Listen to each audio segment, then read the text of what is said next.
Escapes hija logħba fuq il-kelma escape u landscapes. L-artisti Lawrence Pavia, Wallace Falzon u Patrick Gallia ingħaqdu flimkien f'wirja kkurata minn Joseph Agius biex joffrulna għamliet ġodda bil-wien b'saħħithom.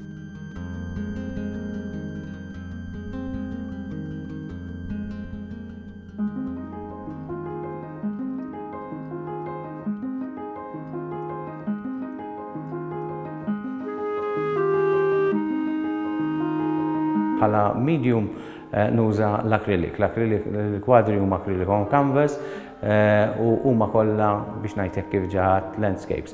Però hemm xi wħud minnhom li huma forsi ġiet reċenti li kważi biex ngħidlek jaqilbu fl-astratt. Ġifieri landscape astratt għalkemm inti tħares lejh u astratt wieħed jagħti interpretazzjoni tiegħu huwa ispirat dejjem minn il-pajżaġġ Malti.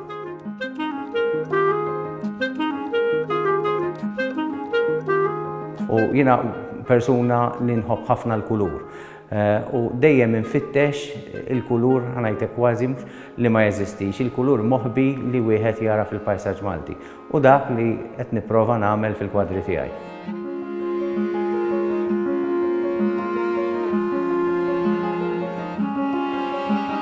Il-messaġġ huwa li jiena ħanajtek il-pajsaġġi nħares lejhom mod realistiku fis-sens li ħafna mill-pajsaġġi qegħdin jispiċċaw, allura ikolli rikordju biex ngħidlek ta' interpretazzjoni tiegħi u mhux neċessarjament fotografika.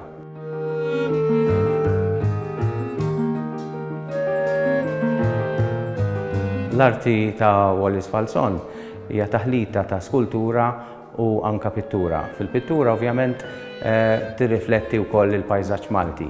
U l-iskultura qed tipprova tagħti ekwilibrju bejn x'jirraffiguraw l-iskulturi tiegħu u bħala relazzjoni anka mal-pajsaġġ Malti.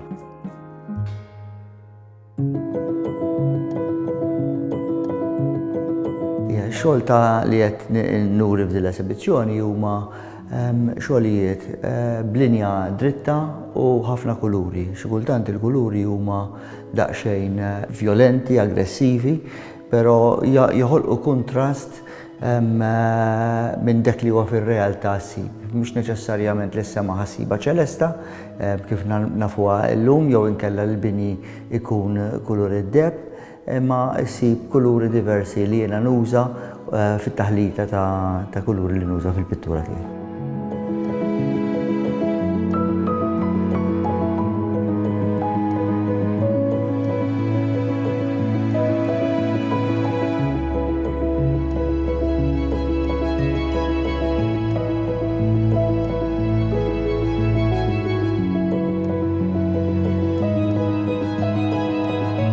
L-esibizzjoni qiegħda ssir f'Obelisk Gallery, fetħet fit-3 ta' Novembru u tibqa' miftuħa sal-15 ta' Novembru. Il-ħinijiet tal-ftuħ huma bejn l-4 u s-7 matul il-ġimgħa u s-sibt bejn l-10 u s-satejn ta' war nofsinhar.